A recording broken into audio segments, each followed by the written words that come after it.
起初，人们以为这只是一场该被谴责的海洋排污行动，直到一双双长着怪异机械触角的鱼怪从海底纷纷涌上来，向人群冲去。正文开始。2023年8月24日，某国正在往海洋里排放核污水。我一边跟着网友大骂狗日的小国丧良心，一边焦急给我男友打电话。原因没啥特别的，就想问刘东他给我发的短信什么意思？什么叫做世界末日来了？让我带着全家老小往东北山上跑。还说为了让我们能在长白山山顶住得更好，他已经让人提前给我们修缮了一个足以避难的碉堡。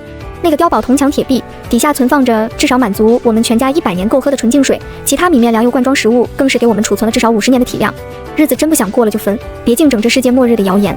刘东没接我电话，却接连甩给我几个短视频。视频拍摄环境混乱，背景是一处银色的沙滩，期间夹杂着老人小孩的尖叫声。我看到泛着诡异绿色泡沫的巨浪向岸边卷来，有密密麻麻奇怪的黑影在里面耸动。不一会儿，原本在沙滩上嬉戏的人都被巨浪裹挟了进去。很快，绿色的海浪